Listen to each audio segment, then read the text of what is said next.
Question number 410, Sriman Ashok Rao, Shankar Rao, Chauhan ji. Honorable Minister. Sir, the answer is laid on the table. Share Supplementary, Dr. Satwik Patra ji. Thank you, Honorable Chairman, sir. My specific query is on all the turtles that come and nest off the coast of Odisha. Honorable Chairman, sir, through you, I'd like to ask the Minister that over the various years, over decades, historically, off the coast of Odisha, we have olive red turtles that come, they nest, they hatch, and along with the little children, they also again go back into the Bay of Bengal. It's a very beautiful sight to see. Now, over the years, because of trawlers, shipping vehicles, many of these olive red turtles are swimming back from the coast of Odisha, get caught in the nets of these shipping vehicles, get caught in the propellers of these small trawlers and shipping vehicles and die. Some of them are also poached as they go back into the sea. So my specific question is, what is the ministry doing in terms of trying to protect them? Thank you. Chairman, sir, thank you, Honorable Member, for the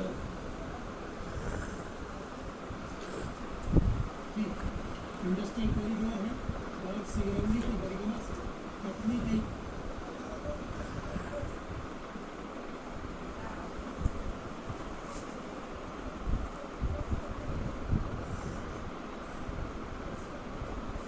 प्रिय नायक है सम्राट विक्रमादित्य। भारत की युवा पीढ़ी को ऐसे लोक कल्याणकारी सम्राट के व्यक्तित्व और कृतित्व से परिचित कराने के उद्देश्य के साथ प्रधानमंत्री श्री नरेंद्र मोदी जी की प्रेरणा से बाबा विश्वनाथ की पावन नगरी वाराणसी में 3 से 5 अप्रैल 2026 को मध्य प्रदेश शासन द्वारा भारत के स्वाभिमान सूर्य विक्रमादित्य पर केंद्रित महानाट्य का मंचन करवाया जा रहा है। आइए इन अद्भुत पलों के साक्षी बने। वाली सब्जी गलत मचा देंगे।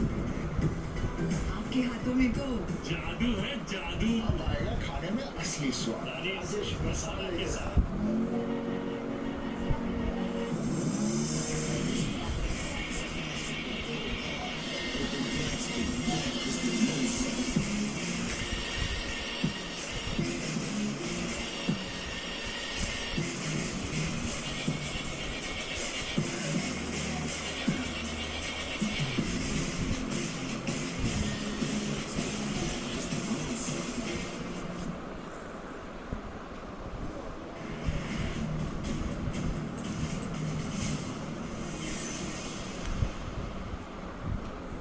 तो एक और बड़ी खबर आपको पश्चिम बंगाल से बता दें, चायपैक मामले में ईडी की रेड हुई है। कोयला तस्करी केस में ईडी ने छापेमारी की है। हैदराबाद, बेंगलुरु, दिल्ली में ईडी की रेड हुई है। ऋषि राज सिंह के ठिकानों पर ईडी ने छापा मारा है। तो हैदराबाद, बेंगलुरु और दिल्ली में ईडी ने कई ठिकानों पर रेड की है। ऋषि राज सिंह के ठिकानों पर भी ईडी ने छापा मारा है। इसी बड़ी खबर पर लगातार बने हुए हैं, देखते रहिए इंडिया टीवी।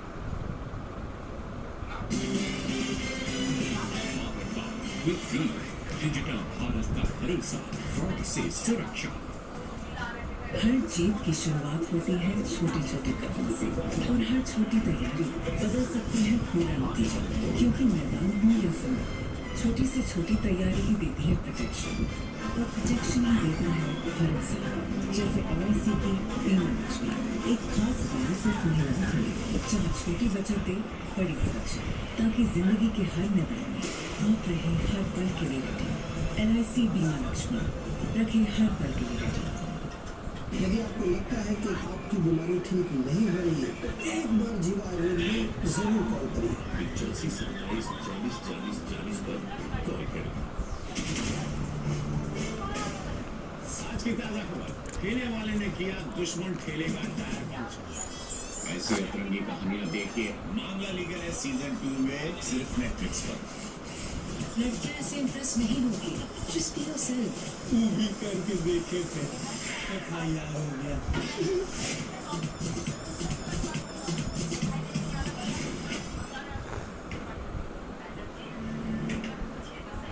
आज मुस्कुराना है, सर दर्द से बचना है, नहीं मिटाओ Xaladon, इसका ट्रिपल एक्शन फॉर्मूला काम शुरू करें सिर्फ 5 मिनट में। Crenton, shaping a bold new language of design, chiseled to perfection, seamless, flawless. Introducing Crenton Fluido BLDC fans with fine-tuning of speed. Sculpted, not made. प्रचंड गर्मी से पूरे परिवार को बचाए पतंजलि गुलाब शरबत, बेर शरबत, आम पना आदि ठंडाई व चना सत्तू आदि देसी उपाय फूड ड्रिंक्स करोड़ों वर्ष पुरानी शो की लेगेसी 100% क्वालिटी व 100% चैरिटी अर्थ से परमार्थ एकमात्र हमारा ध्येय और लगभग 1 लाख करोड़ रुपए की चैरिटी करके उन्हें भारत माता की सेवा की। अब आ गया न्यू यूनो, जो देगा फैशन फॉलो करने का पावर और आज बिल तेरा भाई देगा बोलने का पावर। न्यू यूनो देगा power to every Indian. Brought to you by SBI, the banker to every Indian.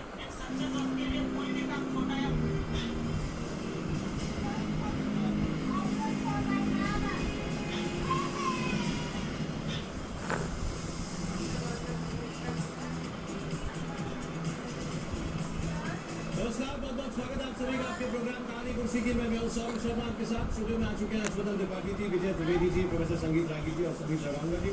तो बहुत स्वागत है आप सभी का। बंगाल चुनाव से आज बहुत सारी खबरें भी हैं, बहुत हंगामे की खबरें भी हैं। बंगाल में एक बार फिर ईडी पहुंच चुकी है और आईपैक मामले में ईडी की एक बार फिर ताबड़तोड़ रेड हो रही है।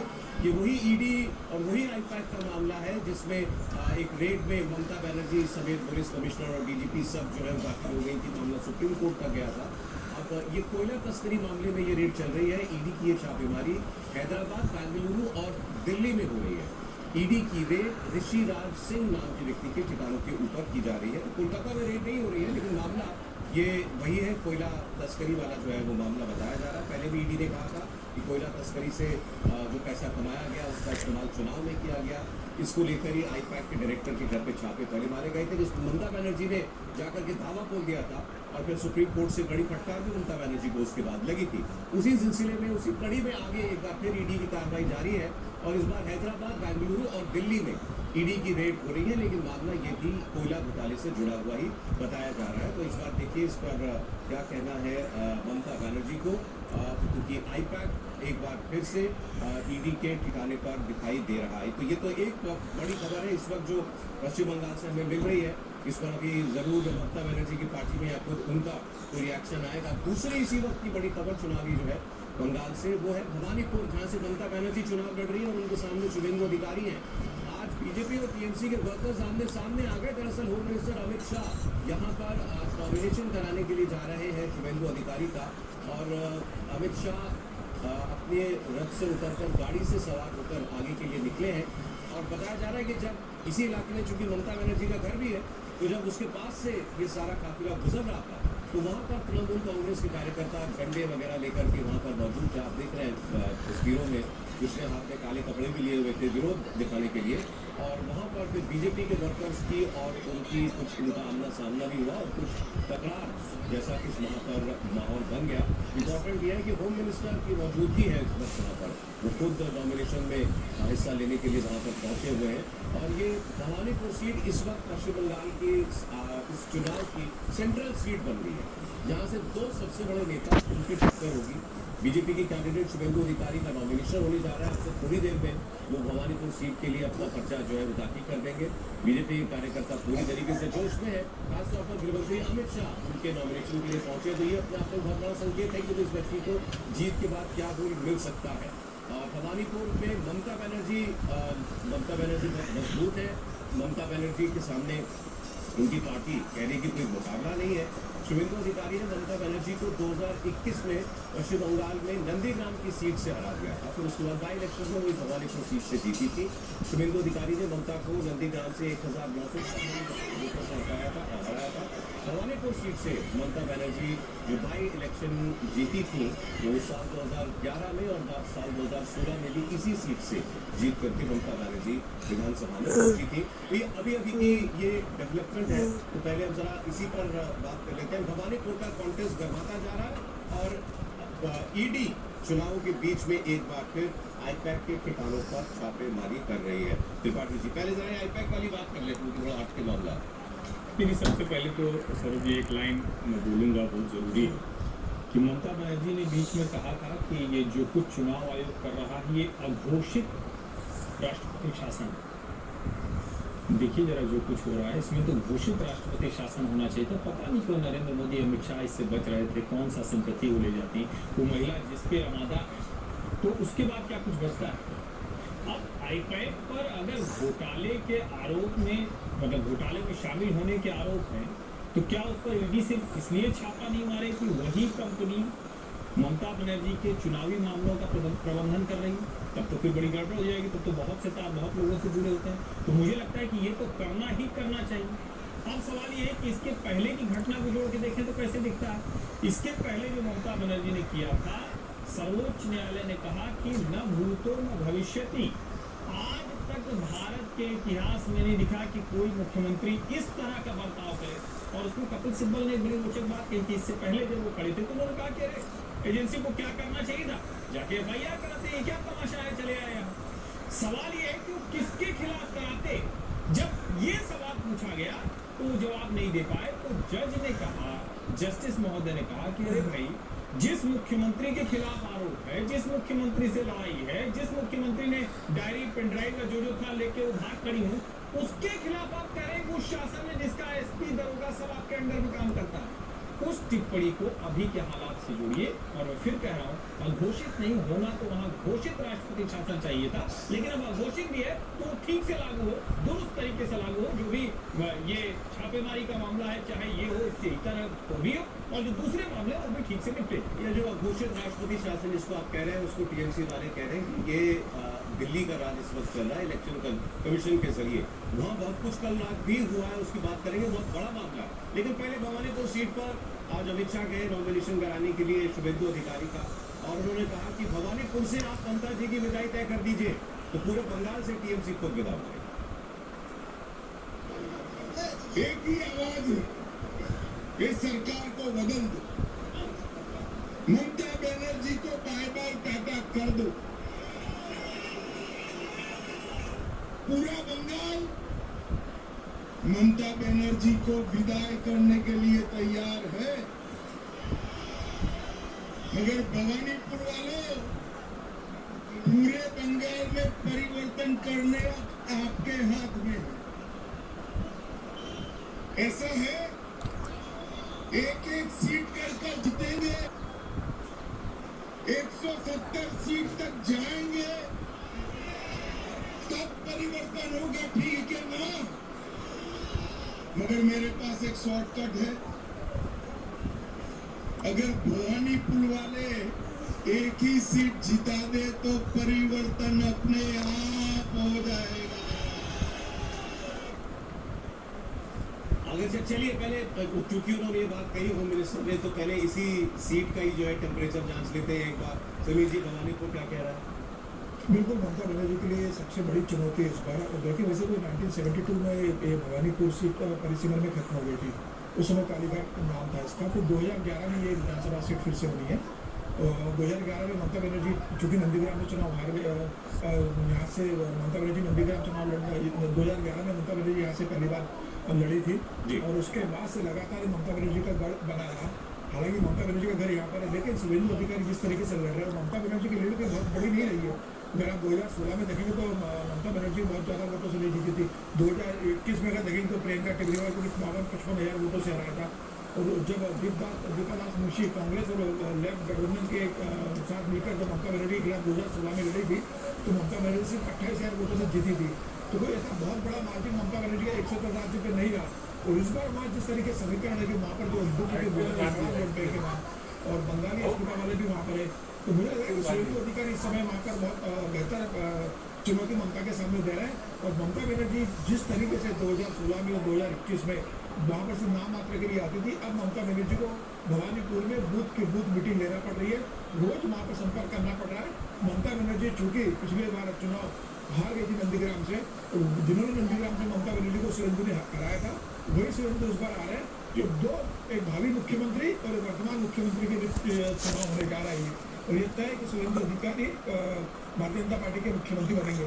जैसे आसाम में हेमंत शर्मा मुख्यमंत्री बनने के लिए भारतीय जनता पार्टी में आए थे, वैसे ही सुरेंद्र अधिकारी मुख्यमंत्री बनने के लिए भारतीय जनता पार्टी में आए। सिर्फ मंत्री बनने के लिए, मंत्री तो टीएमसी में भी बन जाते हैं।